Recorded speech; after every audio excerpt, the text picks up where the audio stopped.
Hello, everyone, and welcome back to another episode of The Push with Nick and KP.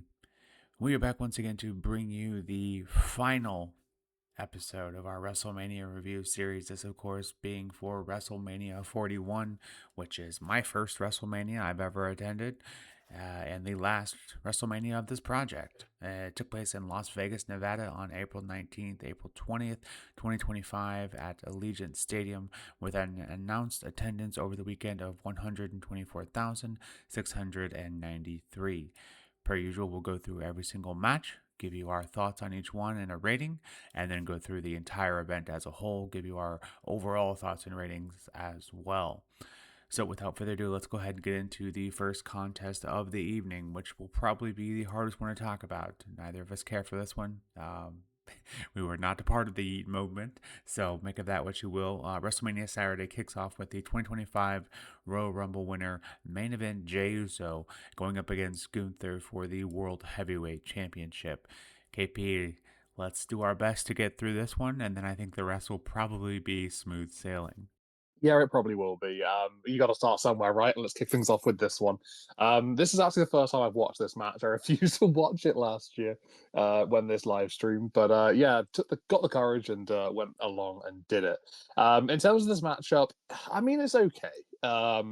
Despite my hatred for Jey Uso as a singles wrestler, I think he's great as a tag team wrestler. Him and Jimmy have been, a tremendous tag team as part of the Usos for such a long time. Fair play to them. But in terms of singles wise, I'd never really sort of vibed with Jey Uso. There's a lot of problems and nitpicks and things like that. But in this matchup, I'm trying to remove my personal opinions, focus on the match itself. And it is all right as a contest. It is a bit flawed, quite heavily actually, in fact. But in terms of what they could have done with Jey and Gunther, I think this probably is the better of their matches in terms of, like, I guess what they were able to tell in the ring. Normally you just have Gunther go over and defeat Jey, which are good results. They're fine. That's what you'd expect. But I guess they do try to make the most and try to do their best to bring out Jey Uso as a credible single star in this contest. But it comes at a big expense, and I'll explain a bit more about that in a minute. So Jey does really well to rally the crowd in the closing sequences in order to get the win. He does. If there's anything about Jey Uso, he's charismatic, right? He's got that in spades. But that sort of does come down to one particular, action that he does. I'm talking about the yeet. But in terms of this match, he was handed this match and this result. And what I mean by that is that Gunther at no point in this contest looks to be firing on all cylinders. He sort of seems to be operating at approximately, I don't know, about 60% of what he can do throughout the whole match. And that's in order to try and make Jey look good, or as best as, Gunther can make him look. Because he had to hold back massively in order to allow a WrestleMania moment to take place. I mean, if you just look back to last year, for example, Gunther went one-on-one with Sami Zayn. Gunther absolutely destroyed Sami. He completely annihilated him in parts. But in this matchup, I didn't really get the same vibe. I didn't really think that he did that. He sort of he inflicted punishment on Jey. Yeah, sure, of course he did, but not to the same level that he has done to many opponents in the past. And literally going back to last year, where he was such a dominant Intercontinental champion, held it for such a long time. He's held the world title for over 250 days. I think it was like 260 something up until this point. So he was on a pretty good, title reign of himself with the world title. So, he clearly hadn't lost a step. But in terms of just, trying to make Jey look good, it came at the expense of his own repertoire and, trying to sort of hold back and not quite go as full on. Maybe Jey couldn't handle it. Maybe he can't really take the physicality that other people can. I don't know. I'm not going to, accuse him of that, but maybe that's a potential reason as to why this match maybe felt a little bit flat, didn't really hit the heights that Gunther can really sort of reach every single time he's in that ring. So, yeah, I mean, and anybody who's sort of seen Gunther's matches up until this point will probably understand where I'm coming from. So that's a bit of a shame.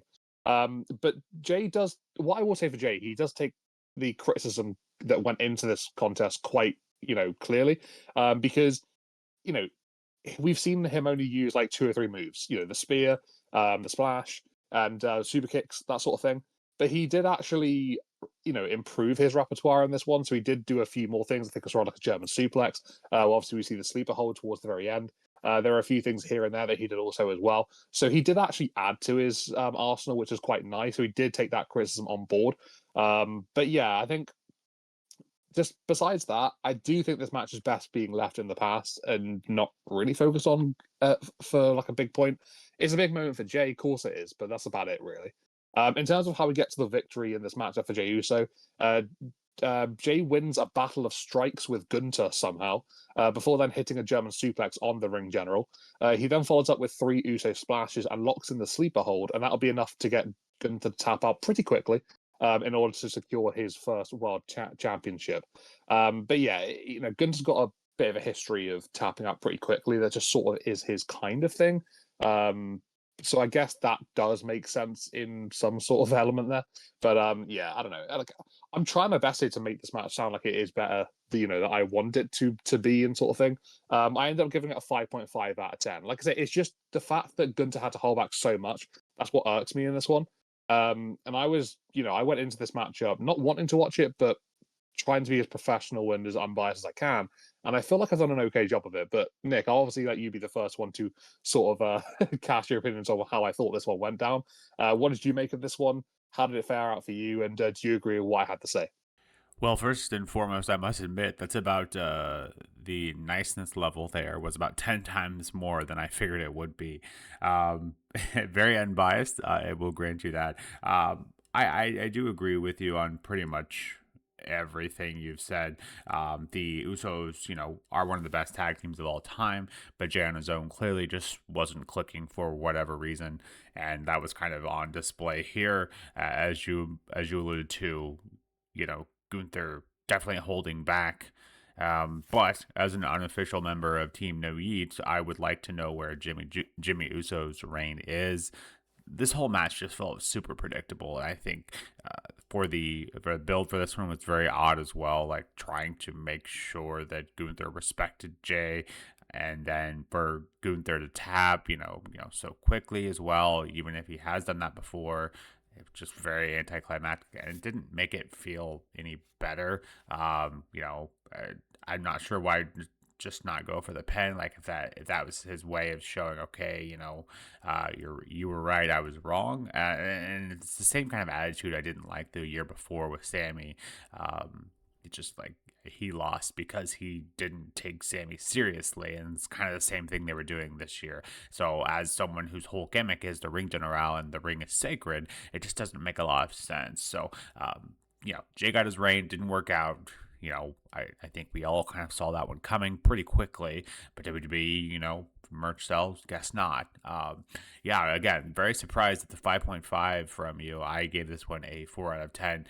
Just felt like it dropped a lot of respect that I had for Gunther based on this, and not obviously his fault, just the way that WWE booked it.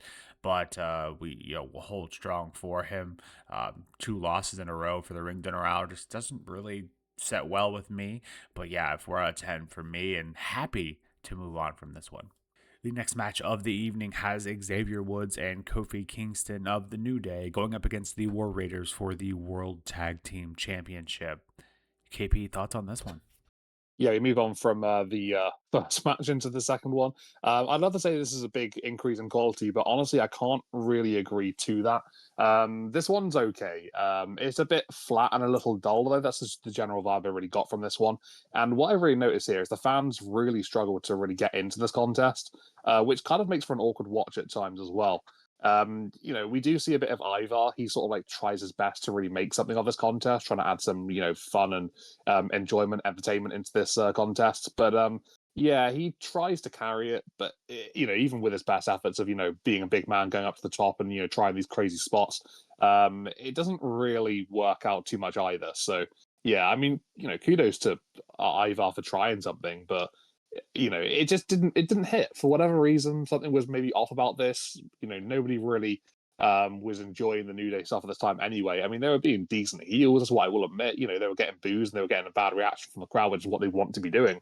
But yeah, I don't know, something just didn't really click, and there was a bit of a shame here. War Raiders maybe weren't quite, as popular as maybe WWE wanted them to have been at the time. And yeah, no one really seemed to care too much about this one, which is a shame because there is some quality in this match. But the match was quite sloppy also. Outside of that, it just never really got in second gear. There was just bits of like awkwardness throughout it, and just generally quite an average match, which is really a shame for me. I'd love to like try and get some more positives in this one, but it's kind of difficult to do so. So we do see Eric and Ivar looking to seal the deal towards the end of the matchup, and Kofi drops Ivar on his back from the ropes. Takes a bit of a nasty tumble on the canvas. Kofi drops Ivar, and then Xavier simply just kicks Eric, who just goes to ringside. It seems like quite a very simple kick, but it seems to send the big man crashing out to the outside. Xavier then hits a diving foot stomp as Kofi holds Ivar on his knee, before then the New Day pin Ivar to get the win, and they sort of like hold Ivar's foot down to stop him from kicking out. That's from outside of the ring there from one of the New Day members, and that sees them win the World Tag Team Championships. So, yeah, it's just, it's a classic sort of like heel style victory here. You deal with one guy, you sort of like get like a sneaky win via various methods and whatever. So I guess, they do sort of adapt that heel philosophy quite well, but just in generally speaking, the matchup just didn't really hit for me, which is a shame. So I gave this one a 5.5 out of 10. Yeah, I don't know. I would have liked to have seen more from everybody else except for Ivar. I thought he did a decent job, but there's only so much one man can do in a 4-man match, tag team contest. So yeah, I don't know. It's an awkward situation, but yeah, shame that this one didn't really hit as hard as I would have liked it to have done, because it could have been really good, but just a shame that it didn't. Nick, what do you think though? I've been quite critical of this one, maybe a bit too much. So, do you share the same sort of ideology as me, or can you get some positives out of here from somewhere? Unfortunately, not much more in the light of a positive review. I feel like this match is slightly better than a weekly tag match, and that ending didn't help. Kofi and Xavier, running away like they stole something, because they did in the way of that dirty pin there at the end. An interesting point you brought up there about the War Raiders not being as over. Perhaps it was the 12 changes of their name and entrance upon arriving in WWE from the beginning, and they had just come back from not too long before this. I think Eric was injured, so that doesn't help. And then obviously the New Day had just kind of turned heel and had turned their back on Big E, who obviously is a massively loved throughout the entire WWE universe. So I think all those things just kind of came to this, and I think you put this match after regardless of how much we dislike it, the crowd in general seemed to love Jey Uso beating Gunther. So putting on a match after that was always going to be difficult in the first place, and this is the one we got. Just not a good decision there. I gave this one a 4.5 out of 10. Just, yeah, like I said, maybe slightly better than a weekly tag match, but that's about it. Nothing really more to go off here.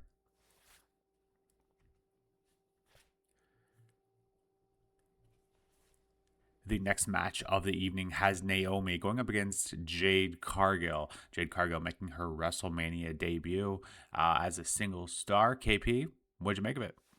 I remember going into this matchup, being really excited for it because it had a pretty good build. Obviously, we saw that going into the Elimination Chamber. There's very ill feelings towards each other in this matchup.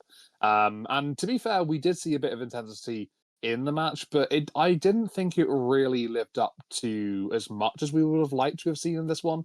It was a decent match. I'm not going to say it was a bad contest because it wasn't by any means necessary, but ultimately just one that, yeah, I think could have been a bit more intense than it was when they sort of like kicked the match off here. The rivalry between the two was quite intense, but it didn't really match that. The match had a standard flow for the majority, I thought, and it wasn't really the cleanest affair either. It was a little clunky and sloppy at times here and there.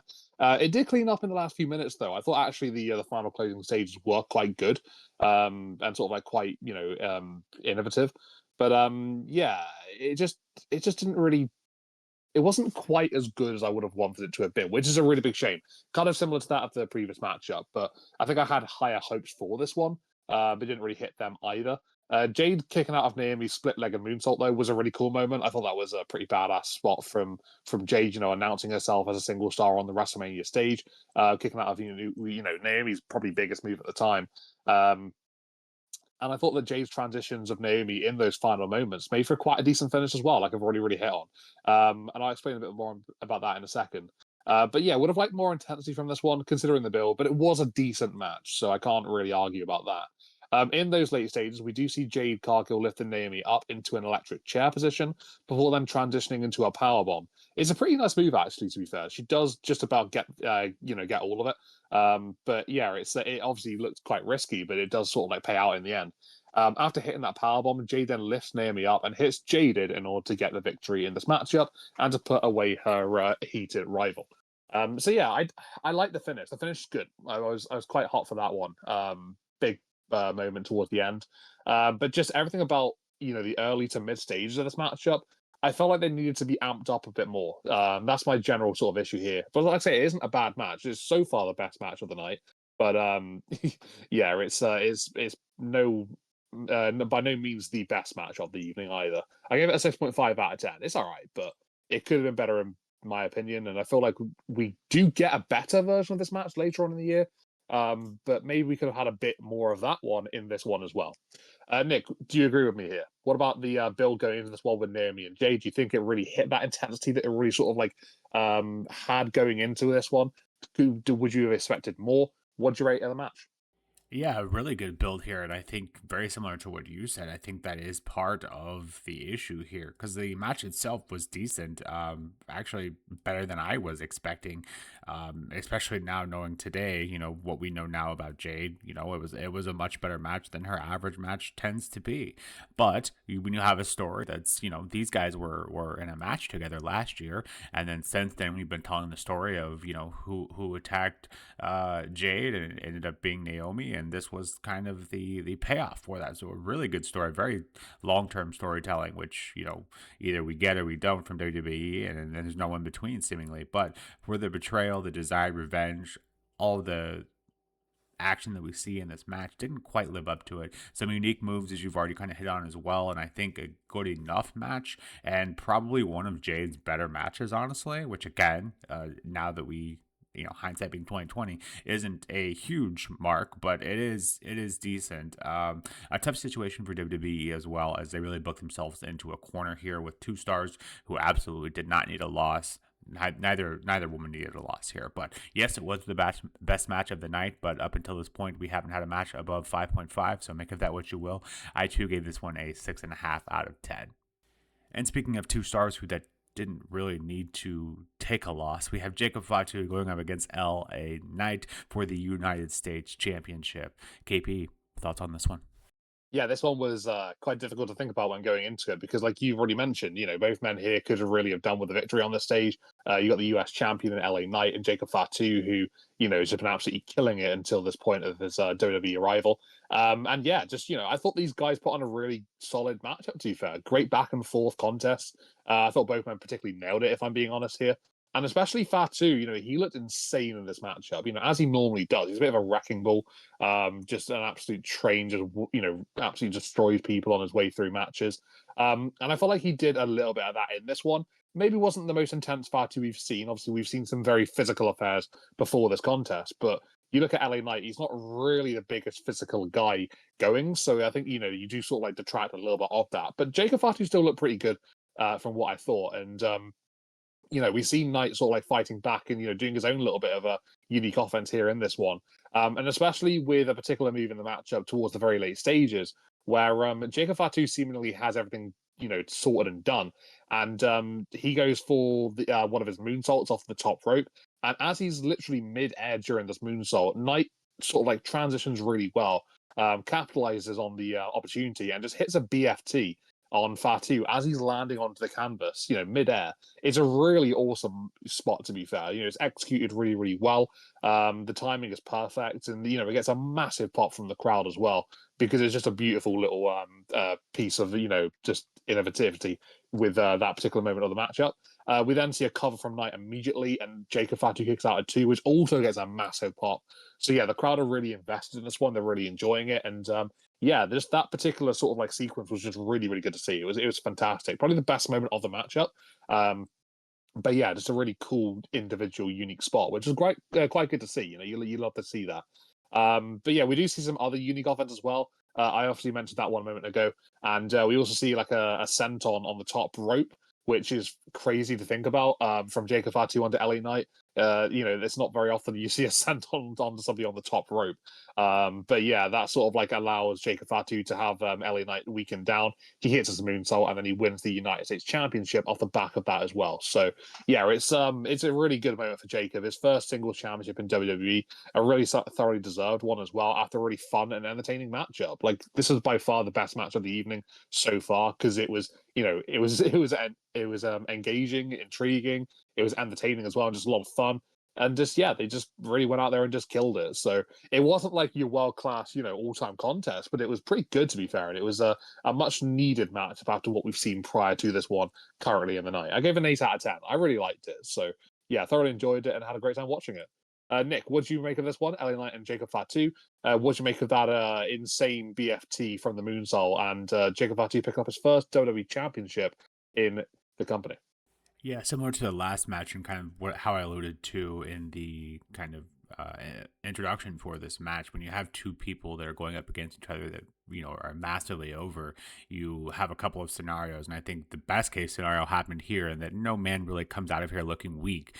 Both men come out of here looking really good, and definitely LA Knight's best WrestleMania match. I hadn't seen something from him on the Mania stage that I really thought was worthy of going back and watching. This is kind of that first exception for me. And Jacob Fatu kind of still pretty new on the scene, getting his first title, incredible for him. He honestly, Jacob Fatu is a unique in that I don't think he's capable of really putting on a bad match. Obviously, some are better than others, but just generally speaking, his just overall match quality is just through the roof. And LA Knight really needed that on the Mania stage, and I think he gets that here.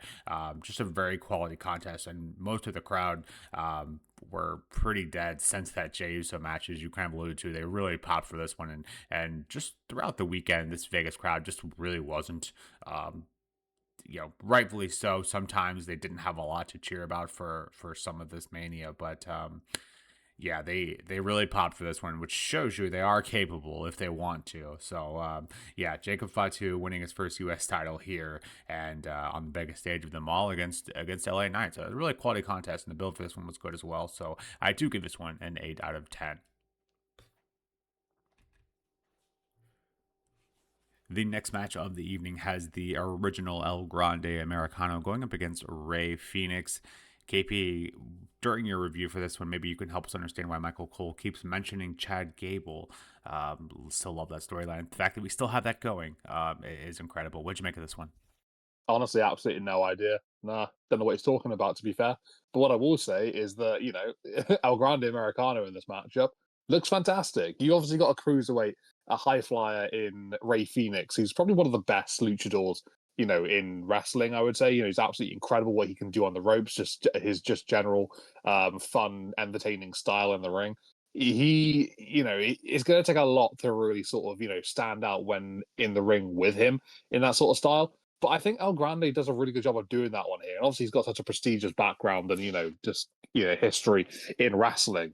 But yeah, it's no real surprise, I suppose. But when you put him in a matchup against Rey Fenix, they both just work together really, really well here. It was a fun, high-paced match. Very entertaining and just really smooth as well. Just a really solid contest. I didn't really have any major issues or any issues like that, whatever. Just some nice moves in the contest. Phoenix's general, just high flying moveset. El Grande Americano's all round brilliance. And yeah, we do see a steel plate causing issues once again, which is obviously a staple of El Grande Americano. But we see also El Grande hitting you either call this a 450 backflip senton or a moonsault senton.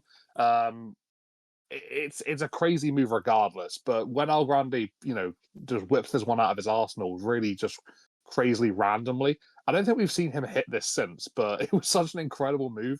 The crowd popped for this one as well. Very similar to that even the last match of Fatu and LA Knight with the BFT from the moonsault. This one was almost seemingly out of nowhere as well and just wasn't predicted to happen either. But it makes for a really cool spot. So yeah, just great to see that move. And yeah, just took me by surprise as well. But like I said, just a really clean match. Would have liked to see a little bit longer from this one.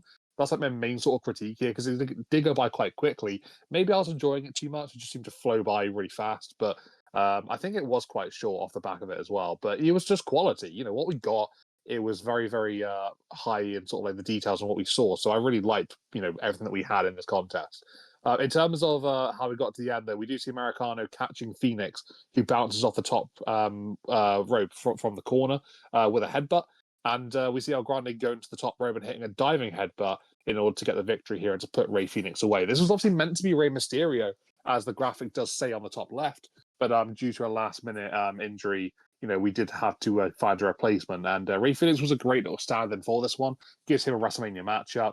Unfortunately, he didn't get the victory. That's a shame for himself. But he did get some time to go about his business on the WrestleMania stage and put on a pretty decent matchup as well. So, yeah, no real complaints from me there. 7.5 I gave it. I like this one. Would have loved to have seen a bit more. I'm assuming you probably thought the same thing, Nick. You've been in the very, AAA, high-flying luchador style enjoyment levels recently. So I'm assuming you wanted more from this one in terms of like a longer matchup. But what did you make of it? I'm sure you had a good time, but how did you rate it? Well, when you do 41 WrestleMania reviews in a row, plus countless of weekly recaps and all of that we have done over here at The Push, you do learn a little bit about each other, and KP is 100% right in this occasion. I did obviously enjoy this, and funny enough, I believe the AAA announcement was this weekend of the WrestleMania 41, so kind of kicking off what has really never died down for me personally. I feel it's pretty much the same for you as well, KP. AAA is just a super consistent company, and everything they put on is typically really good. This match is no exception. As you alluded to already, Rey Mysterio was originally, I think he got hurt the night before, if I recall correctly. But yeah, just a great quality contest. I think the biggest issue for me was, as you once again have already alluded to, and that I think it could have been longer, but alas, in the grand scheme of things, probably this one didn't rank too high on the priority list for WWE in terms of booking and all of that. But yeah, two high quality talents here, and of course, Rey Fenix getting that opportunity that you probably wouldn't have got otherwise. So you can't, you have to feel good about that. In another instance of really neither guy really should have taken a loss here, but unfortunately, someone usually has to.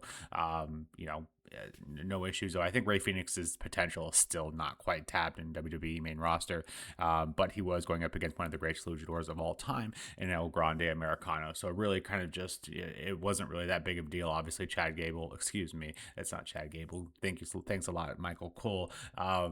El Grande Americano, obviously one of the greatest luchadors of all time.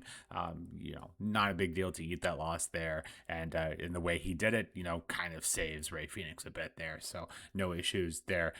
Biggest issue, like I said, could have used more time. 7 out of 10 from me on this one.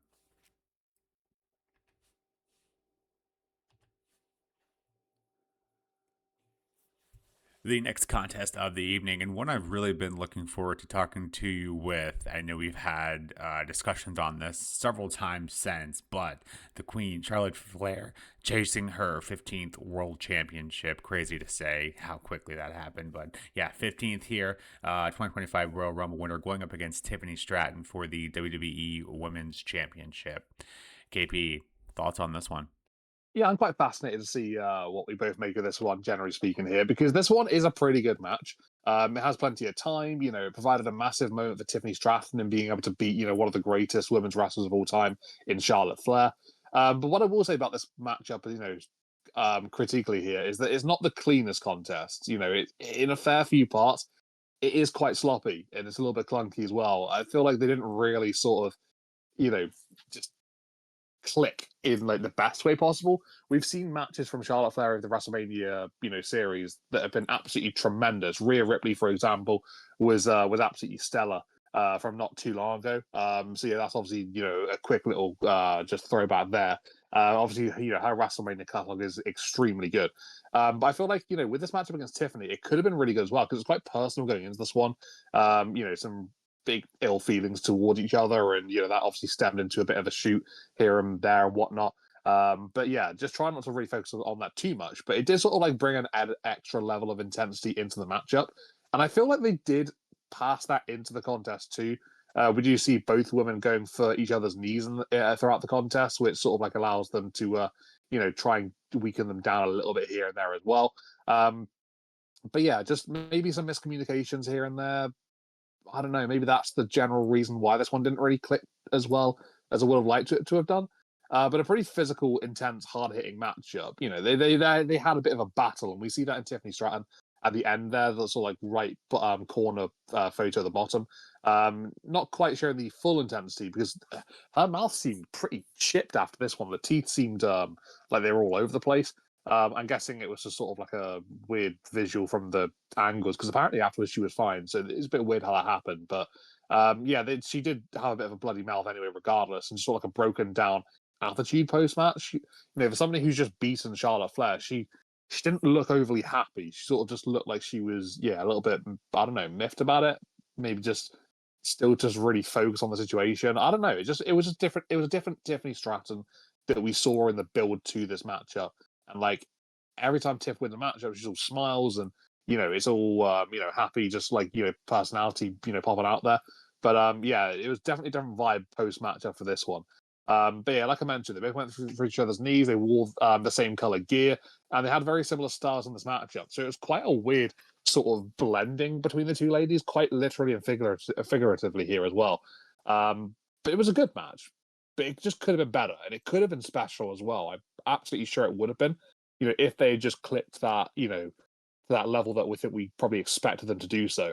But yeah, it's not a bad matchup regardless. We do see Tiffany Stratton eventually getting the better of Charlotte Flair, hitting the rolling senton and then going up to the top rope, hitting a prettiest moonsault, and that'll be enough to secure the victory here for Tiff. But yeah, Charlotte was sort of beaten down at the end of this one. I don't know whether she was just really, really looking to sort of like imply that she was had nothing left, because it looked like Tiffany really struggled to pick her up to do that rolling senton, but Tiffany managed to use her strength, got that done, hit the moonsault, and gets the victory. So yeah, I gave it a 7.5 out of 10. It wasn't bad. It just wasn't particularly stellar. And I think it could have been, but it just didn't really hit that height, unfortunately. But it was good. Nick, what did you rate this matchup? Do you agree with me? Do you think maybe it didn't quite hit the level that it could have done? What would you have wanted to see more from these ladies if that is the case? But what did you enjoy about this matchup and how did you rate it? Yeah, I have to admit it is going to be closer than I thought it was going to be. The rivalry going into this one was very heated. Obviously, we see that a bit further revealed on the Unreal series that went off script a bit. And I think that one kind of worked for this, though. I recall this one getting a lot of hate just for the match itself. Like one of the most talked about matches of the weekend because, but not in a good way. Uh, Watching this one live, I really thought this one was really solid, and I didn't quite understand that. So this was on the rewatch. I do understand that a little bit more. Obviously, points that you've already have brought up, and that of like Tiffany. I genuinely think most of that was on Tiffany. Clearly she's still very green at this point. Yes, she I was escalated to this level quite fast and faster than most. But I think because of how brutal this match was. And I think Charlotte, and I know I've said this before many times, Charlotte's capable of putting on a very clean technical match, but she's also capable of putting on a match that's very gritty and feels like a fight. And I think that's what this match was going for. So, given that whole bit, and then, few matches, are perfect, obviously, but this match wasn't. But like I said, I think the beef between these two kind of helped show off this match to be more of a brawl than a technical match. A few communication, execution issues, like I said, but far from the hate that it has received. I've seen a few things on this one being possibly Charlotte wasn't happy about winning, so she was maybe sandbagging or not selling her best. I've seen that before. I don't really think that was the case. I didn't get that here. I don't think Charlotte. I think Charlotte is more professional than that. I don't think she would do that, considering everything this business has given her and her family, obviously. But Tiffany with the missing tooth, I think just a testament to how gritty this one was, or the chipped tooth. The world's prettiest moonsault ever from Tiffany to beat Charlotte on the WrestleMania stage as she was going for that 15th title was, impressive in its own right. But for now, this was Tiffany Stratton proving that it is still Tiffy time. And I think kind of the post match, you hit on that as well. I think that's just kind of a testament to how much she hated Charlotte, and that appeared, that beef came through on camera. And so, regardless of what people think of the match, I think the feud here worked quite nicely. I give this one an 8 out of 10. Our main event of WrestleMania Saturday features CM Punk with Paul Heyman going up against Seth Rollins, going up against Roman Reigns. KP, this is this is a main event for the ages, in my opinion. Just go ahead and put that out there. From storytelling perspective, I'm not sure I've ever seen something done quite as well. But KP, what'd you make of this one? Yeah, I mean, already you've kind of glossed over it, really. I mean, where on earth do you start with this one? It was massive. It's a great match, really, big main event. Has that big fight vibe to it. Three big names of the company, and it's all about just will they put on a really good matchup? And I think they do. To be fair, it's a brilliant back and forth contest. Has so many close moments for each man involved. It's physical. It's one that goes into the crowd as well. There's a bit of a brawl, bit of a fight. All in and around the ring. And it's just extremely high in drama in those closing stages. The storytelling aspect you said about it. It plays such a big pivotal part in this one, and we see obviously this sort of transpire into the Raw after Mania, and still having really just sort of like domino effect stuff now to this very day in the modern day. So yeah, there's a lot that really went into this one, and it was a massive sort of like sequence towards the very end of the contest. That's a good way of putting it. But yeah, it's just it's all about Paul Heyman providing a little bit of drama, a little bit of sneakiness, a little bit of dastardly tactics here, and it's the prelude to the Vision. That's what this one is. Whether we like the Vision or not in terms of what they've done since then, but this is basically the kickstart of the whole thing, which is crazy to look back on now, just expecting it to take place. Rather than wanting it to last year, which was the general vibe when I did watch this originally. It's a bit of a finisher fest, that I will, happily say that, because there's a hell of a lot of finishes. We see a lot of moves from all three men, spears, GTSs, stomps. There's a whole catalogue of different ones here in this matchup. But overall, it's just a really solid, great match, and it's worthy of being a WrestleMania main event. It's much needed after the matches that came before as well across the course of the night. At the moment, obviously before this one, to me personally, Jacob Fatu and LA Knight sort of carried up until the stage. But yeah, it's just a really great matchup. We do see towards the very closing stages the infamous final moments. Punk hits Seth with a GTS. Punk sort of like has Seth bouncing on the ropes then after that move. Roman immediately spears Punk, and then Seth just bounces off those ropes and hits Roman with a stomp. With all three men down in the ring. It's a cool little sequence there. I quite like it. Paul Heyman on the outside, he's sort of getting a little bit stressed out, a little bit agitated. So the camera's like really focusing on him. He brings in a steel chair to the ring and actually gives it to Punk before then low blowing Punk from behind as he's about to use the chair onto Roman Reigns. Roman then obviously realizing the situation, sort of like accepts the wise man back, sort of so to speak, as Heyman starts groveling to him, presents him the chair, and Roman then starts beating Punk down with that steel chair before Heyman then turns his attention to Seth Rollins, who's getting up on the far side. So after Heyman sort of suggests that, Roman says, "You know what? Get behind me. I've got this." And then as he looks to hit Seth with the steel chair for the second year in a row on the WrestleMania main event stage, Heyman low blows Roman Reigns before then aligning with Seth Rollins, who hits Reigns with a stomp after hitting him with a steel chair to get that victory on this WrestleMania main event. But yeah, it's just a really sort of amazing turnabout of events here towards the end of this matchup. We all wanted. Well, I said it we all. That's not true. I assume a lot of people wanted this to happen. I was one of those included. I didn't want either Roman or CM Punk to win this one. I thought Seth had a lot more to gain in terms of the story that could be told afterwards. And I think we've seen that as well. It's been very high sort of quality stuff after this one. Very unique storytelling from here on out. Obviously, it hasn't really quite hit as they wanted it to due to various things. But this is the sort of stem of it, the sort of the initial growth of the situation. And obviously, it's got to start somewhere. And this was a really great start to it as well. So yeah, thoroughly enjoyable main event here. Quality stuff from all three men, and just brilliant. I guess you could say absolute cinema at the very end of the matchup. So I gave it a 9.5 out of 10. My only slight issue is that it is a bit of a finisher fest. Would have loved to have seen a bit more variety rather than relying on the same moves towards those sort of like later parts of this matchup. But besides that, tremendous, really great match. Thoroughly enjoyed it. What a main event! Just beautiful stuff. Nick, how did you rate this one in terms of WrestleMania main events? Where does it stand for you? Pretty damn solid one. Do you agree with that one? Yeah. What was general vibe of this match? Yeah, this was a ton of fun. Kind of continuing the momentum of last year's kind of bloodline related main events, and this one just kind of continues to go off of that. the reverse spear from Roman, for Rollins getting into that pedigree, the solo power bomb from Roman to both Punk and Rollins through the table after Seth looked like he was trying to call back to the Shield days, the drama between Heyman having to choose between Punk and Reigns. I felt like it was a little, obvious that he was going to turn on Punk there. But then for him to go against Roman as well inside with Seth, that one got me big time. And I remember marking hard for that one, as did most of the crowd there in attendance at WrestleMania 41, who, Seth knew all along, and they were singing his song pretty much the entirety of the match after this, and it was just perfect after the match finished as well. So this match was one for the books, as you alluded to.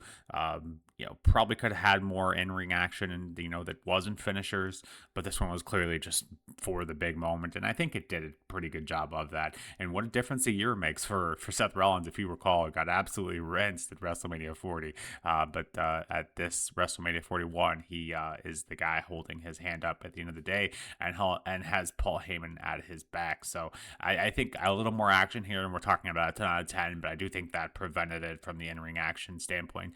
Storytelling, 10 out of 10 for sure, but not quite in the in-ring action for me. So I did leave that as well as you, at a 9.5 out of 10. So quickly transitioning from WrestleMania Saturday to WrestleMania Sunday, we have the opening contest of WrestleMania Sunday as Bianca Belair going up against Rhea Ripley, going up against Io Sky of the Damage Control for her World Women's Championship. KP, continuing that momentum from night one, felt like this did a pretty good job of passing that off. What'd you make of this contest? Yeah, technically going from, I guess, one match to the other, back to back in sort of like the grand scheme of the weekend. This one had a lot to live up to, I suppose, but this one was just phenomenal. This is a fantastic matchup. It's a really great opener to the WrestleMania Sunday, just generally speaking. And all three women in this contest put on an absolute clinic. It's highly contested, full of quality, and just really fun to watch as well. You just enjoy watching each and every single individual in this matchup. I think there's something for everybody. You got the high flying offensive, Sky just very clinically sound in the ring. Rhea Ripley, sort of like power technician sort of capabilities as well. And Bianca's very similar to that as well. So also mixing up with some agility in herself with her own right. But I think, yeah, each lady has just serious skills in this matchup that are just, so unique to their own sort of quality. But they all really mix together really, really well. And they have a great matchup at the back of that as well. The action just never really stops. Once they settle in, it doesn't take very long to do that either. It takes maybe a couple of minutes at most. They just put on a really great match as a result of it all. And it's a top example of what a great triple threat matchup can really be. We see so many occasions, two of them fighting in the ring, and then sort of like one of the other one comes in when like they absolutely need to, sort of like to save the matchup, to keep it running. Just sort of like has those classic elements that a good triple threat needs. You obviously you have to have eyes in the back of your head. It's never just a case of it's a one-on-one matchup. We do see Cole alluding to that on a few occasions. Rhea Ripley and Bianca trying to really get that one-on-one matchup that the build sort of suggested at one point. That's where this was leaded. But, didn't happen in the end. And we do see Io Sky causing a bit of a shock in the build and winning the championship. And we do see the triple threat coming off the back of that. What a great decision looking back on it, because this matchup is absolutely beloved. And there's a good reason for that, because it's just extremely, extremely good. But they have plenty of time as well. They're allowed to show what they could all, do, what they're all made of, by just delivering a world-class match. They just killed it. It was just great. The only slight issue, for Bianca Belair here, is that she suffers a big injury with her finger, and that she hasn't actually competed since this WrestleMania matchup. So, to this day now, we're still waiting for the return of Bianca and wishing her a speedy recovery. But we're almost a year in now, and I don't think the speediness is quite there anymore, is it? So obviously you feel bad for her, but she I guess you got to give her credit, because she took the spot during the matchup. It was like a big sort of like a superplex sort of situation, and Bianca, I think it's her right hand, it just gets crushed by Rhea Ripley on the landing. No fault of anybody, it just happens to be a situation. This happens in wrestling, but you can see her sort of like shaking out her hand, and the referee's checking on her and things like that. I guess at the time she didn't know how bad it was, because she continued the matchup and she did a great job of just going along quite smoothly as if nothing had happened. But yeah, it's a shame that it did take place because obviously we haven't seen her since. But what a great matchup this was. Even despite her suffering that problem, it didn't look like she did. So towards the late stages, Bianca and Rhea, they're sort of going back and forth. Belair looking for a KOD. Ripley escapes from it though. Bianca then just lashes her braid against Rhea Ripley before landing the KOD. And this is just after Io Sky had been dealt with on the top rope. She sort of like had her face bounce off of the ring post. She was basically laid out there, sort of like out cold for a little bit. And after the whole sequence with Bianca and Rhea and the KOD taking place, Bianca does go for a cover. But then we just see Io Sky fly down onto Bianca and Rhea, hitting it over the moonsault on both ladies at the same time. And then she covers Bianca Belair to get the victory here and to retain her Women's World Championship. It's just an epic contest. It's just beautiful. The closing sequence is just flawless. It just works together so well. And there's just nothing bad to say about this one. I gave it a 10 out of 10. Perfect matchup for me personally. Yeah, just the highlight of the weekend, generally speaking, the best match of the two nights. So yeah, what a contest. Great to see. Nick, what did you make of this one? Obviously, I think you've got some very high opinions on this matchup as well, as does a lot of people. But where does it rate in sort of the openers of WrestleMania? This has to be probably is it the best WrestleMania opening matchup of a single night? Maybe it is. What do you think? Yeah, great question. And off the top of my head, obviously, when you do 41 of these, things do start to run together just a bit. But I have no doubt we will go back through and probably do a compilation of sorts for that. And I have no doubt that this one will rank near, if not at the top. The unusual build for this one, with Io kind of coming off like an afterthought and the triple threat match kind of feeling like, why do they need to do this? Rhea and Bianca obviously having quite the WrestleMania resume themselves, so no stranger to great matches for them, but Io not quite having it that moment yet. And perhaps that was the reason for why they did what they did, feeling like maybe they were concerned Io couldn't hold her own. I don't know why they would think that, but obviously knowing that Rhea and Bianca have the track record they do, obviously that would ensure that that wasn't going to be the case. These women picking up right where WrestleMania Saturday left off. This is awesome chance in the crowd at probably the most over that I think they've been. Maybe that main event right at WrestleMania Saturday rivals it just a bit. But yeah, all three women here super hungry, and I feel like it shows in the match with both their in-ring action and their emotion. Io landing that over the moonsault at the end there after we felt like that was, she was out of it, as you kind of already alluded to. Bianca was going to get the win there, which was just great. Just all around a great match, and really no issues with me. I couldn't come up with anything to complain about, honestly. I think Io both did a good job. I thought going into it, I thought it was kind of strange how they were treating Io, but I feel like the way she wins this match, it tied in perfectly with that, in that, she's proving that she is, worthy of hanging with the two juggernauts that are Bianca and Rhea, and to retain, her Women's World Championship here. As you said, absolute cinema. This was fantastic.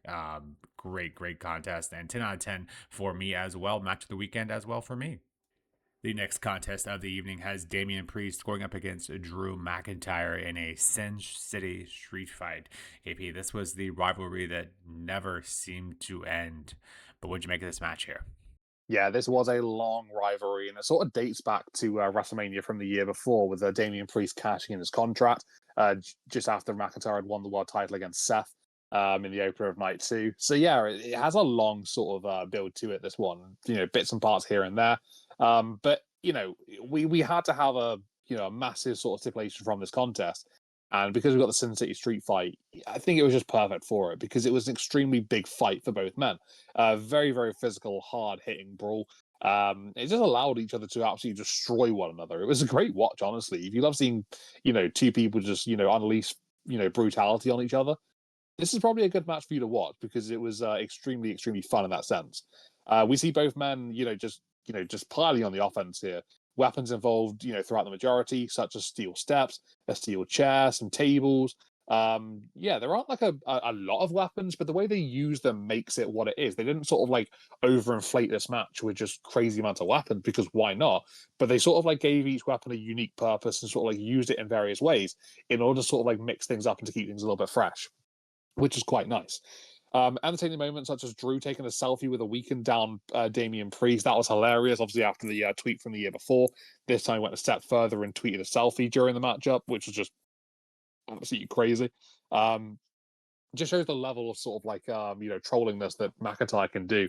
He's so great with that sort of attitude. But yeah, there's a razor's edge from Damian Priest onto McIntyre through a table, a feature shot DDT from McIntyre onto Priest onto some steel steps, and as well as the closing stage, which I'll get to in a second. But it's just all of it. It just encapsulates a very just enjoyable, brutal contest, and it's a lot of fun to watch as well. I like seeing these type of matches. Just bring out the intensity, go crazy, go nuts, and just let two big men beat the ever living hell out of each other. It's just a great match to watch. I think it just nails that for sure. So in those late stages, Damian Priest looks for old school, sort of like typical Undertaker style. But Drew shoves him off the top rope as he's walking along it. And there are two tables set up at ringside by the commentary desk. Damian just literally falls off the ropes, crashes right through both of them. And we do see sort of like a really sluggish Drew McIntyre getting up to the ropes. And Damian Priest even gets up as well. Like he's starting to get back over towards the ring. Drew pulls him onto the apron, sort of like just rests him on the second rope. And there's a steel chair that's been placed just between the turnbuckles earlier in the matchup. I think it was by Damian Priest. But yeah, he's the recipient of the steel chair because Drew McIntyre places Priest's head right next to that steel chair and then hits a claymore. It's a savage claymore, to be fair, just bouncing Priest's head off of the steel chair. And yeah, he would then roll, just drag Priest into the ring a little bit more, go for the cover and get the victory in this pretty hellacious street fight. But yeah, just, you're either going to like this one or you're not really going to enjoy it too much. But if you love physicality and brutality, this one's a really good matchup to enjoy because they just sort of do that. And there are some quite unique spots in this one. We see some blood in parts as well. Drew McIntyre's back is just, beaten up, especially there. That's a big point. But yeah, it just works. It wasn't really a spot fest. I think the spots that were involved here were good and they weren't really sort of like over, sort of like complicated. But yeah, it just worked out nicely. It had a good flow to it. It didn't feel like it was too much, and it was just the right amount of physicality from both men. I gave it a 9 out of 10. Yeah, just a really great matchup. Thoroughly enjoyable. A lot of fun to watch. Nick, how did you rate this one? Are you one for the big men, absolutely beating the ever living daylights out of each other, or do you think this one maybe isn't quite as good as I'm making out to be? What are your overall thoughts? Yeah, interesting here that we have yet another rivalry that essentially has been built on for a year. It in real time, being 2 weeks away from WrestleMania 42, this is definitely not the case this year. So they've definitely gone a different route, whether forced to or just have chosen to do so. I think we really feel that rivalry pay out here in this contest. And like I said, this rivalry felt like it had lasted too long. I didn't feel like Drew needed to be in this feud. I felt like he should have been in bigger and better things. But regardless, these two men came out, and I don't think a lot of people really expected a ton from this match. So maybe that helped it, maybe it didn't. But for me, it definitely did. I didn't have a high expectations for this one, and it vastly exceeded them. I will say that. These two men showing how much they hated each other. And again, I feel like that's another theme for this WrestleMania. A lot of these rivalries really do play out nicely and absolutely help the match. And all the spots you kind of went through already, definitely felt like it played out nicely for both men. And Drew McIntyre, of course, getting the win, rightfully so. And I was just absolutely ready to be done with this feud. But this was kind of a nice cherry on top, if you will. Drew getting the win here. Rating wise, I gave this one an 8 out of 10. Like I said, definitely a lot better than I expected it to be, but I was just ready to move on. And so, maybe they should have brought some matches out like these a little bit earlier. So 8 out of 10 for me. The next contest of the evening has Penta going up against Dominik, Mysterio going up against Finn Balor, going up against Bron Breakker for his Intercontinental Championship. KP, thoughts on this one? Yeah, well, it seems to be the running theme of this night so far. I really like this one as well. Great fatal four-way matchup. Just highlighted very well by the moment at the very end here when Dominik Mysterio gets his victory and wins the Intercontinental Championship. It's just a really good feel-good moment. Like a lot of people obviously dislike Dom going into this one, but I think the fans are quite split. So there's a lot of people that are sort of like still on the fence, not really enjoying what Dom's doing, still giving him the booze. But then there are a lot of people in attendance that are sort of like really wanting him to get a victory, and sort of like it makes for a really nice moment at the end here, weirdly enough, cheering on the heel. He wins the championship, so much so that he celebrates and then, he goes out the ring, sort of like waiting for the replay to happen. And then he just charges back in for another big moment and, just relishing in the opportunity that had happened. So, everything that sort of goes up until that point, it's just really well done. It's a super smooth, well worked matchup, and it's pretty fast paced as well. At times, it had a pretty similar vibe to that of the opening contest in Io, Rhea, and Bianca. I wouldn't say it hit those heights, but it definitely had moments where it sort of like felt like maybe sort of like a second coming of that one in a little bit here and there. But yeah, it's a really nice transition between spots throughout this matchup. A lot of saving the match here and there from others that are not quite in the conversation at the time, but sort of keeping the match flowing. Very similar to that, like I said, in the opener. And we do see Dom and Finn butting heads, which made for a pretty cool dynamic. Both Judgment Day members here. You could sense the ill feelings already building in this one. That's only recently come to a proper head in real life after such a long time of teasing this one. But it led to quite a heated finish between the two in the matchup. And what I will say as well, Bron, Breaker, and Penta, I thought they looked extremely good in this matchup. They're in the. I feel like it's hard to really just sort of like describe how good both men looked. But they're obviously the Intercontinental champion needs to look good. I thought he did a great job at doing that. And Panda's one of those guys that you pop into a matchup, you give him the freedom to do what he likes. He's going to put on a great showing. So that's what happened here in this matchup. He really excelled and just put on a very fun, performance for himself as well. Towards the end of the contest, we do see Carlito coming down to the ring and trying to help out Judgment Day, generally speaking.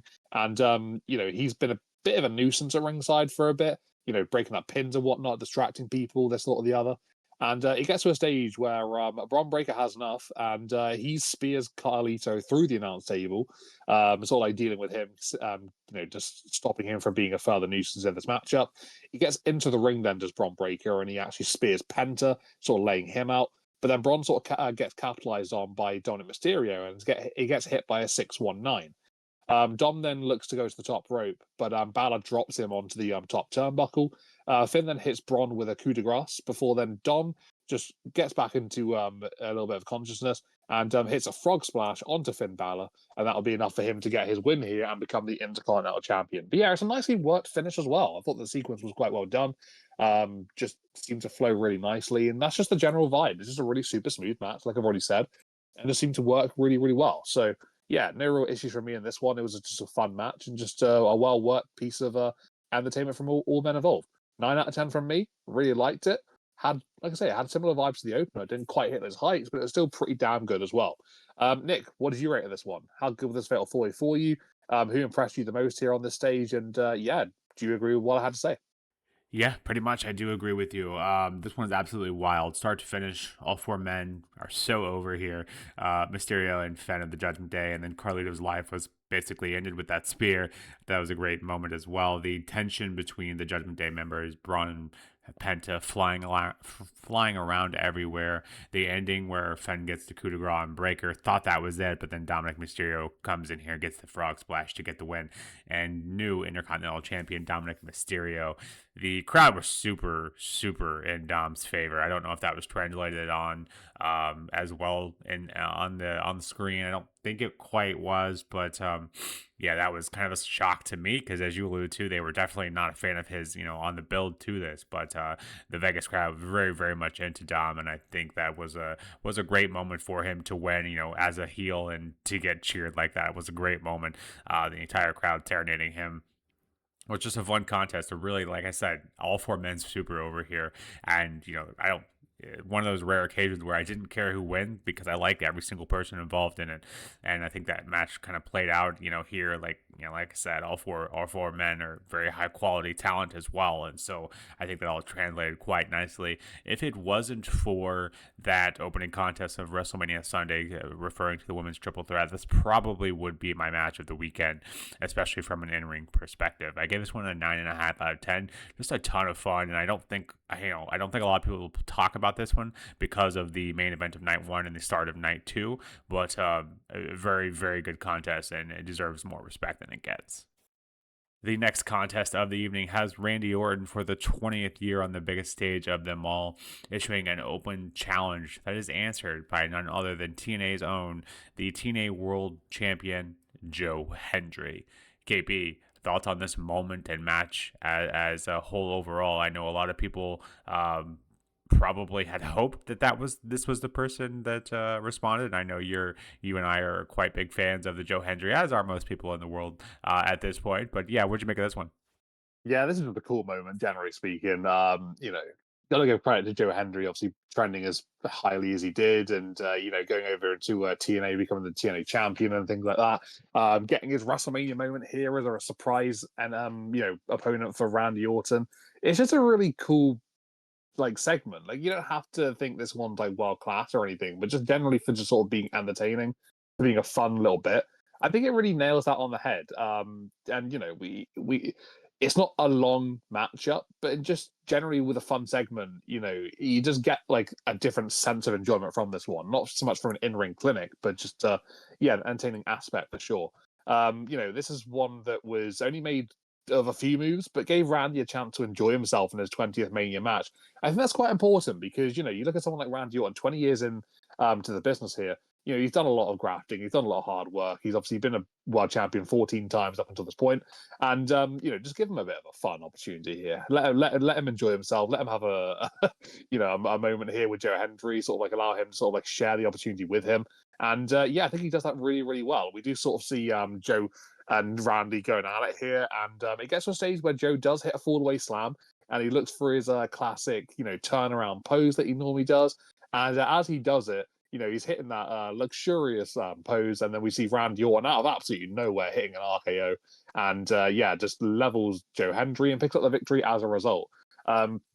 But after the matchup as well, we see Randy Orton, just raising the hand to Joe Hendry, sort of like giving him his flowers, just sharing the moment with him, showing respect, and that that is meant. He is showing him respect, although he does hit him with another RKO immediately afterwards for a second one on Joe Hendry, and then he obviously a little bit of a mockingly just imitates Joe Hendry's pose where he does his own sort of one where he hypes up the crowd, turns around, and then he hits a signature Randy Orton-esque pose, which we've obviously seen through all the years. So it was a really cool segment here, and then we do see Randy Orton just sort of like tapping Joe Hendry on his way up to celebrate properly. So yeah, you can sense the respect here from this one, and it's just a fun segment. In terms of a match rating here, I gave it a 5. I feel like it didn't need to be anything more. It didn't need to be anything less. It was just nicely done. It had a purpose. It was entertaining, and it did the job, quite well in my opinion. So yeah, just enjoyed it. It was a nice little relief, to be fair. Nick, what did you make of this one? We got Joe Hendry coming on in as a surprise entrant here. I was definitely hoping for him, and I'm glad that we got him in the end. Just generally a really fun segment. What did you make of it?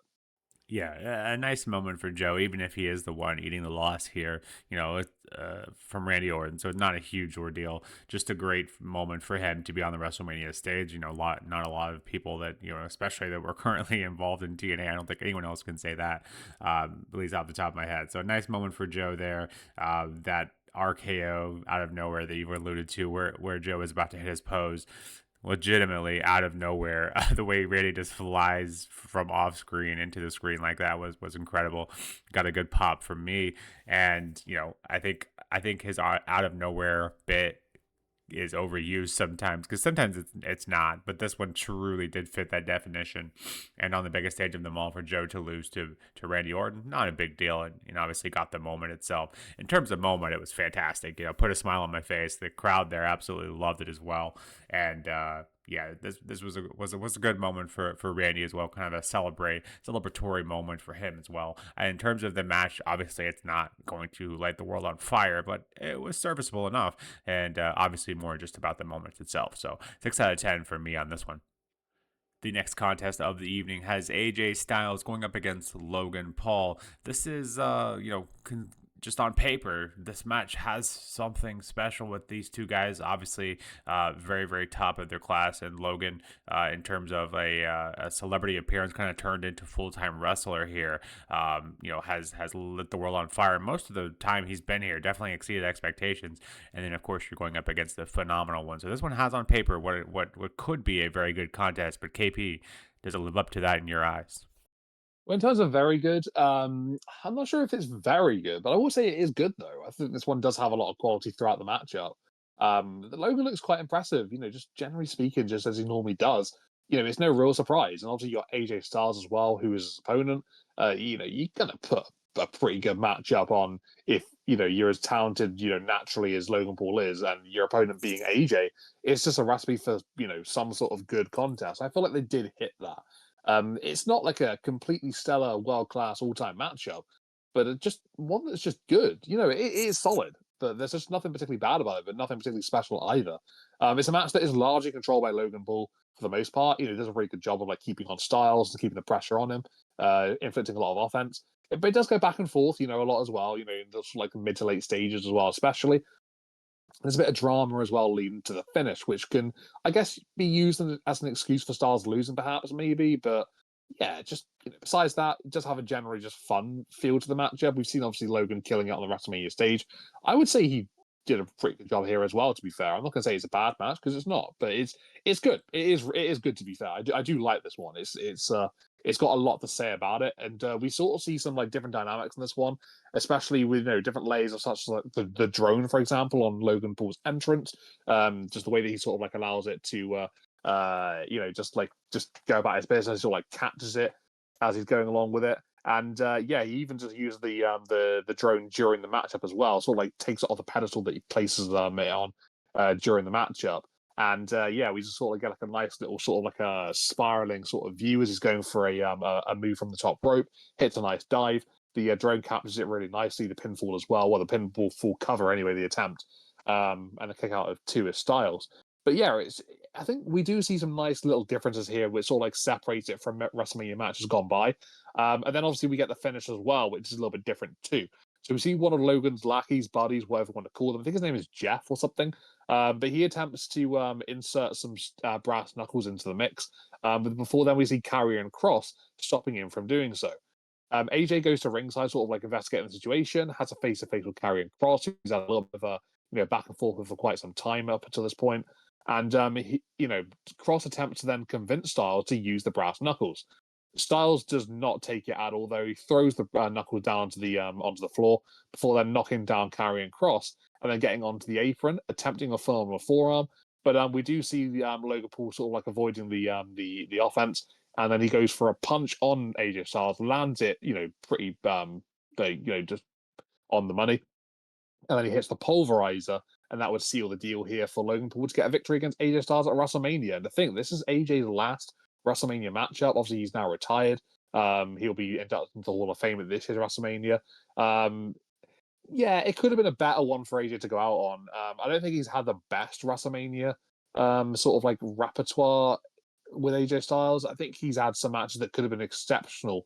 Maybe this one was one of those, but it was good. It didn't quite go to that next beyond level. I think maybe it could have done given the right sort of just level of freedom to go by. But yeah, I still liked it. I gave it an 8 out of 10. That's still a very good rating. It's just I think it needed that little bit of extra thing just to get it up into those extra high levels. But nothing wrong with this matchup. It was good. It's just it didn't really hit those big points. Nick, what did you rate this one? How was AJ Styles' last WrestleMania matchup for you? Did you enjoy it? Do you think it could have been a bit better? And what did you make of Logan Paul? Did he continue to impress? Yeah, funny enough, and I hope this doesn't come across the wrong way, but it sounds like you're kind of trying to convince yourself that this was a better match than it was, and honestly, that's exactly the same thought process that I have for this one. It is a decent match, but it's neither of the men's best, and you hit it on it as well. AJ Styles WrestleMania resume, this being the last one. Props to Logan for getting the win over him, but in terms of AJ Styles WrestleMania resume, considering AJ Styles, that is the phenomenal one. It honestly isn't great. I don't know why that is, but this is honestly one of the better matches I think he has on the Mania stage. But still, it just doesn't quite. There's just something missing, and I feel like I've said that about so many of his WrestleMania matches. This kind of obviously just being the latest iteration of it. The Karrion Kross bit, I know they've been trying to tell that story and that whole thing, but for a veteran like AJ Styles to be distracted enough for Logan then to capitalize on that and get the win, I thought that kind of made him look a little dumb. Yeah, just unfortunately, AJ Styles doesn't seem to have that WrestleMania it factor for whatever reason. More oftentimes than not, and maybe this is an issue with me personally too. I and I know I said this in prior matches with him before, I always have super lofty expectations for him, and they don't ever quite seem to be lived up to. But some unique aspects in here, as you mentioned, the drone already, the pulverizer from Logan, I thought was pretty cool as well. I think that's one of the first times we really saw that one. I liked that as well. But for me, yeah, just yeah, it was good. It was yeah, it's kind of the same thought process, like I said, mentioning for you. I just felt like I was really trying to convince myself it was good, but just missing something a little bit from this one for me. I give this one a 7 out of 10. The next match of the evening has Liv Morgan and Raquel Rodriguez of the Judgment Day defending their women's tag team championship against Lyra and what was supposed to be Bayley. Lyra, obviously the current Intercontinental champion on the women's side, but Bayley was attacked before this match, so unable to fill that role. That role was, of course, filled by a returning the man Becky Lynch. KP, considering the shift in dynamic here and all of that with the Lyra tag team being filled, what did you make of this contest? It's decent.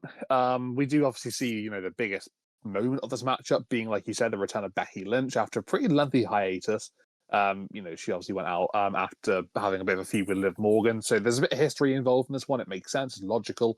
But you do sort of feel for Bayley here because obviously, she was the one, sort of at the expense here of the situation because there was a big moment, but, she was the one sort of like, not able to really sort of be a big part of it because obviously she was taken out of the matchup. So that's obviously highlighted and, sort of, reflected on after this one going onwards, the story that comes from this one, it'll, pieces up together and, the answers have been found. But yeah, at the time though, it just felt a little bit like a slap in the face to Becky, to Bayley. So a bit of a shame there, really. But what I will say about Becky Lynch though, she slots in, just without missing a beat, really, to be fair, just seemingly just gets back in. And, having been out for quite a while, she just sort of like just gets back to business quite nicely. So, yeah, respect for that one for sure. In terms of the match itself, though, the quality, like I said, it was decent, but nothing truly special or noteworthy here. Just a good enough match to go along with the moment, I suppose, really. And obviously, we do see a title change at the end of this one with Becky Lynch and Lyra getting the victory here. As Lyra hits a tornado DDT type move at ringside on Raquel Rodriguez, Becky then hits Liv with a manhandle slam in the ring to pick up the victory on her return and to crown some new women's tag team champions. So yeah, it's got a basic feel to this one. You're taking away the Becky return before the match begins here, and you sort of like just pretend like everybody involved here is just doing a matchup, that's expected of them. There are the advertised people involved here. This is pretty much a standard TV matchup, in my opinion. So there isn't really too much to really go into here. It's got a very basic feel to it. You got your Judgment Day, well, Liv Morgan, Raquel Rodriguez on top for a little while first, and then obviously the faces bounce back and could get the comeback sequence in, and the hot tags and stuff, and Becky sort of like takes control, gets the victory in the end here. Yeah, it's a very 101 foundational basic tag team matchup. So unfortunately, not quite as good as I'd like it to have been, but it was okay. I gave it a 6.5 out of 10. Just felt like it was a bit meh. It wasn't really a WrestleMania caliber matchup, in my opinion. Unfortunately, so I don't like saying that, but that's sort of the general vibe I got from this one in particular. Nick, what did you make of this one, though? Have I been a bit too critical there, or do you sort of like share the same opinions as me? I think not quite WrestleMania worthy is a great trope that, perhaps maybe is overused, but I feel like is a perfect way to describe this match. I think definitely conflicted on this one because I have no doubt that if Bayley was here, I think this match probably would have been immensely better. That's no dig at Becky. I just think, when you have Becky coming in as a return, the match then ends up being more about that return than anything else, which is kind of how the match, unfolded. Conflicted more so than the fact that obviously I'm a big fan of Lyra, so for her to get two belts here, I thought was a great moment as well. But then, why wasn't she defending her own IC title in the first place? That was always the question mark we had going into the build, anyways. So yeah, it's a questionable bits here. I will say it is slightly better than a weekly tag match, but really nothing much more than that. That just gets overshadowed by a Becky return and a thrown together tag team beating a very established tag team in the Judgment Day. Always dislike that bit when they do that as well. Even no matter how big the guys or the opponents are of the tag team, still shouldn't happen near as often as it does. I gave this one a 6 out of 10. Unfortunately, like I said, just overshadowed by the man's return.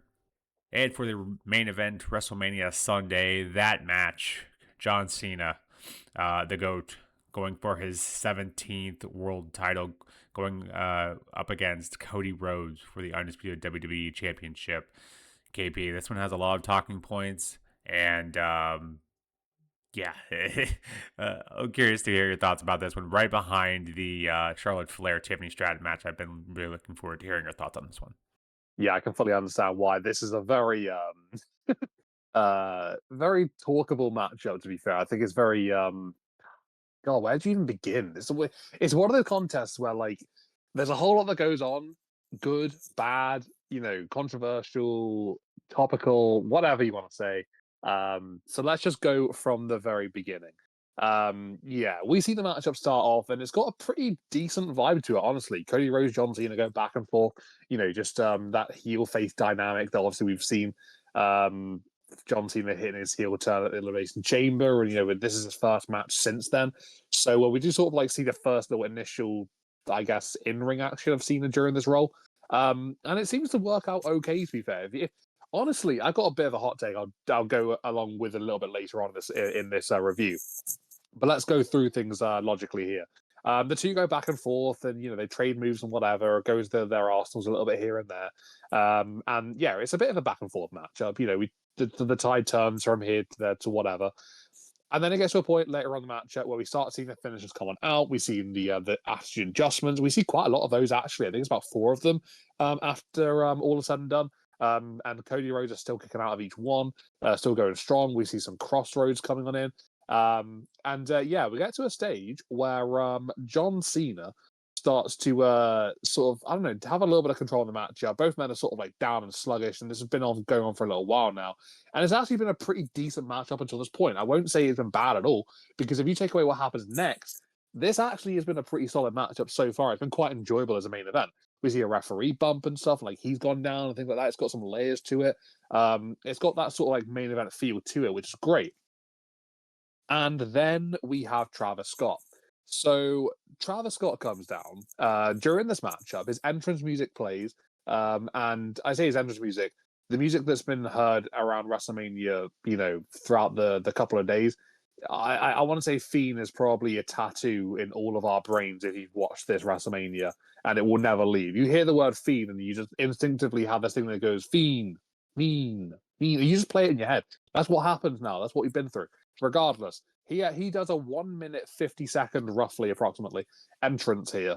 During the matchup, both men are down at this point. When do you ever see 2 men down for approximately, nearly 2 minutes in a match? It doesn't tend to happen very often at all, unless something really big is happening, with other people involved that are playing a pivotal part of this contest. Well, Travis Scott does that. He comes down, he milks his entrance, he walks as slowly as possible, and he eventually gets to the ring. So we see Travis Scott just playing a part at the end of this matchup here, because Cody ends up hitting a crossroads onto John Cena, but the referee, he starts counting the pinfall attempt, and Travis Scott pulls the referee to ringside.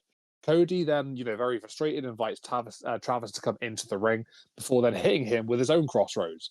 Lays out Travis Scott after that face-to-face, and Cena then has the championship in hand. He looks to smash it against Cody Rhodes, but Cody Rhodes then actually takes it from John Cena and then sort of like looks to try and hit him with it himself, but sort of hesitates in doing so.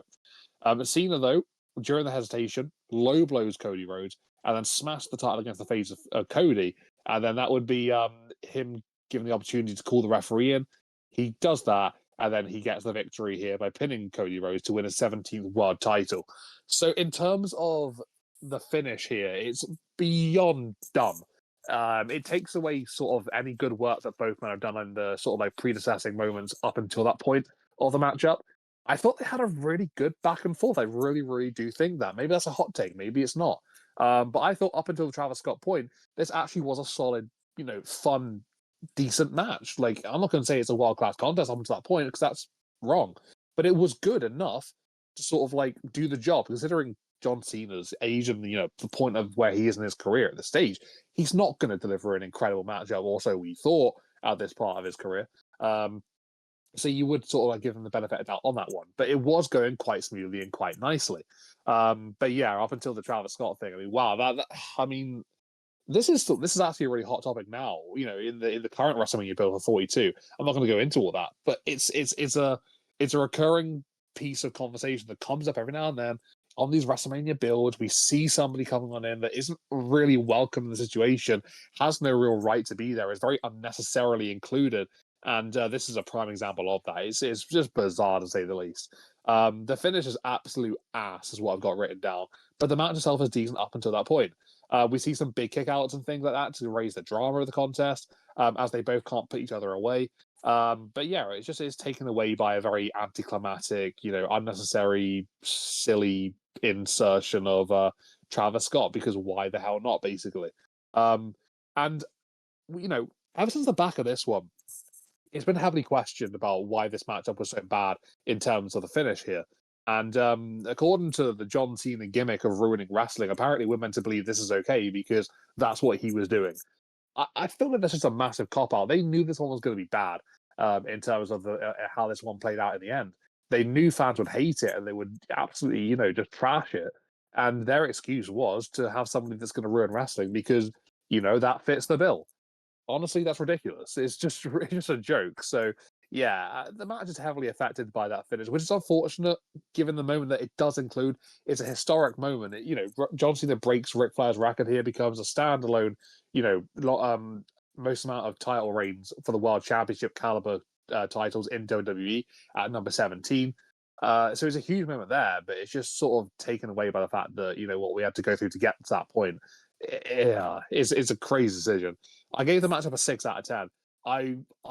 That might even come across as high, but I genuinely am trying to be as professional about this as possible. It was good up until Travis Scott. That's where the 6 sort of like is sort of somehow coming into play. It might have even been a bit higher going into that, but then obviously the Travis Scott thing brings it down a hell of a lot. So you know what it is. So yeah, 6 out of 10 for me. What could have been? What could have been? John Cena's last title win, well, on the world title caliber stage. Yeah, overshadowed by that. Damn, it's a shame for sure. Nick, let's hear what you got. What did you make of this one? John Cena and Cody Rhodes, Travis Scott being involved. What did you make of number 17 for John Cena? And the main event of WrestleMania 41. Yeah, this one, I've been looking forward to seeing if this one played out any better on TV than it did it in person. The build, although not executed well, sees John Cena turning heel here, going for his record-breaking 17th World Championship. Just that considering, and you kind of alluded to this too, and I don't want to do that too much, but for 42, you have two guys in the likes of John Cena and Cody Rhodes.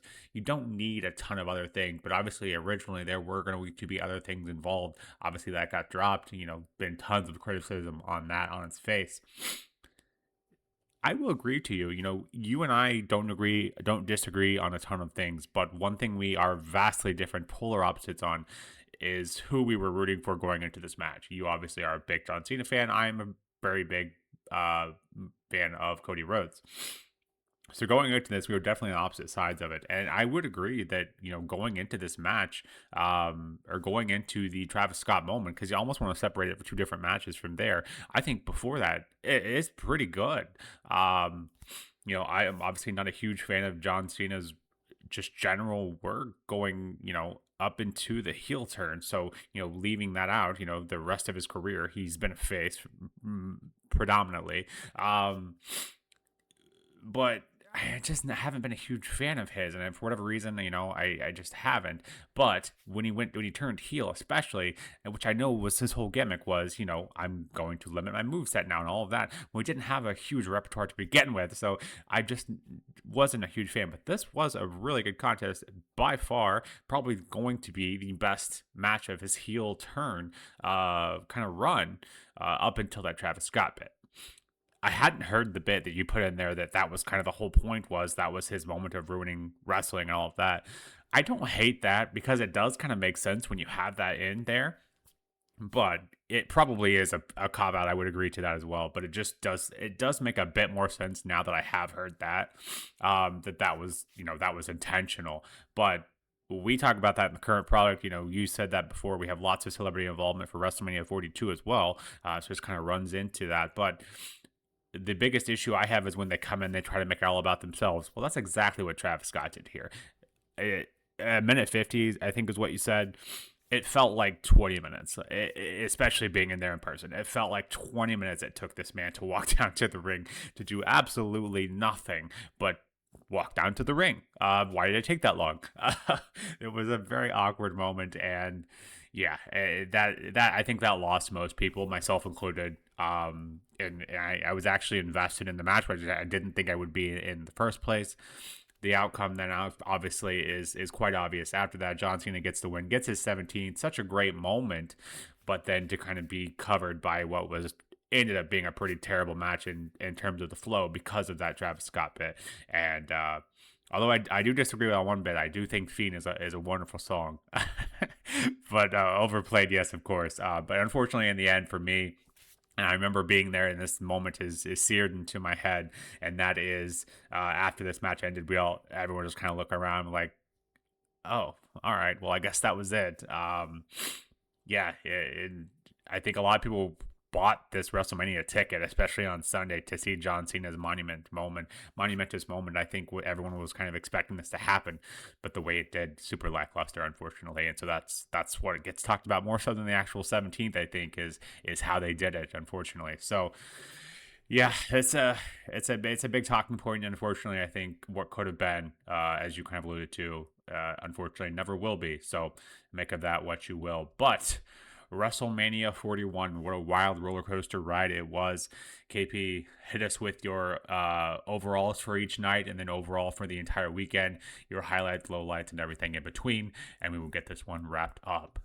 Yeah, it's a pretty topical WrestleMania, generally speaking. And I think we do have a big vibe of that, generally speaking, with all of these WrestleMania projects that we've done. When it comes to the highlights of the weekend, I think you got to give a special mention to Io Sky, Rhea Ripley, and Bianca Belair. Their match was sensational, absolutely killed it, just phenomenal from start to finish. And yeah, it is absolutely my standout, match of the weekend. Another shout out there to Seth Rollins, Roman Reigns, CM Punk for putting a really cinematic special main event of night one. Thought that was exceptional, very, very good, very, very fun to watch. And another shout out to Drew McIntyre, Damian Priest on the Street Fight, as well as Dominik Mysterio winning his Intercontinental Championship after the back of that Fatal 4-Way. There were some good matches of this WrestleMania. There really, really were. It's just there was a lot of sort of like lower parts as well, and matches that didn't really hit those heights. Like a match that I refused to watch last year, Jay and Gunther, that's probably one of my lowest points of the weekend, which is a shame. But it's just one of those things where you get a bit of this for everyone. People like the whole yeeting stuff and that sort of style thing. And fair enough, each their own. Like, you're not going to criticize anybody for that, but it's just not my type of thing. So it's going to reflect negatively for me personally. But yeah, just it's a mixed bag for sure. Somehow I don't know how this has happened, but night one gets a 7 from me in terms of the general sort of matches all coming as an average here put together. So I don't know how it's done that, but it's got a 7 out of 10. I guess the main event absolutely carried and saved the show from being in the sixes. So understandable there, I guess you could say.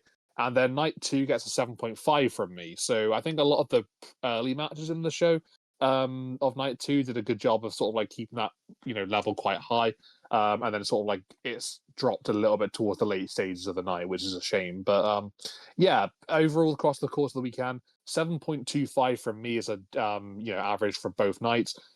I mean, it's a decent overall. It's not bad at all, is it? It's not my favorite WrestleMania by any means. It's probably not in my top five, but as far as the ratings go, it's going to be around that somehow. So yeah, you make of that what you will. But yeah, I guess it's okay. It's not bad. It's just not exactly stellar and one of the very best in my opinion. Nick, what did you make of this one? You attended the show, so I feel like it's kind of bad me saying it's not one of my favorites because obviously it's one that you were able to be there for, and obviously you shared some enjoyment levels, maybe some low points as well. But how was it watching it? Obviously, in the arena, being there in attendance, as well as watching it, back again for this project, and sort of like being maybe a little bit more critical on it. What did you make of it all? Yeah, it was like I said, a roller coaster ride, and honestly, here's kind of how I view it. I think if you take the last half of WrestleMania Saturday and the first half of WrestleMania Sunday, you have a really nice run of matches. And if that was WrestleMania, those, let's call it 7 matches, to end Saturday and to start Sunday, I think you have a damn near close to perfect WrestleMania in my eyes. But unfortunately, what came before that on Saturday and what came after that point on Sunday, it has a lot of very mediocre and or disappointing finishes and matches. So obviously the pros are the triple threat Io, Bianca, Rhea, and the triple threat of WrestleMania Saturday's main event and Roman, Punk, and Seth. Those were both, obviously the very, very big highlights. And then honorable mention, of course, going to that fatal 4-way in terms of in-ring action, probably the best of the weekend, and that of Penta, Dominik, Mysterio, Finn, Balor, and Braun Breaker. That was a great match as well. So yeah, unfortunately, I somehow the pros outweigh the cons. My overall for night 1 was a 6.7, and the overall for night 2 was a 7.3, which I always dubbed Sunday as the better one, but by those aspects, it's not a huge difference. But Sunday just felt like a better overall show. But like I said, unfortunately, they were just typical of Mania. We've gone through 41 of these. There are tons of lows and tons of highs, but somehow they always tend to balance each other out. I just think this one had potential to be much bigger and better than it was. And regardless of how it was done, getting to see John Cena's 17th title in person was a cool moment. Unfortunately, like I said, for me, it was just so overshadowed by how it was done, and from the build to the execution and all of that, just didn't. It was definitely a drop ball for sure. But yeah, overall a 7 for me, and it probably still will end up making the top 10, although it doesn't feel like it should. But I guess we'll have to see when we go back and review all 41 of these here in the near future. But enough from us over here at The Push, and this has been the final WrestleMania review for us. So it's been quite a project, but it's been a ton of fun for both the KP and I to kind of go through these, relive some of these, and or watch some of these for the very first time. So what a project it has been. We look forward to bringing more projects like this to you going forward. So if you ever have any ideas for us, please feel free to drop in those comments below. And as always, don't forget to hit that like and subscribe as well. But until next time, this has been The Push with Nick and KP. We'll see you soon. Take care.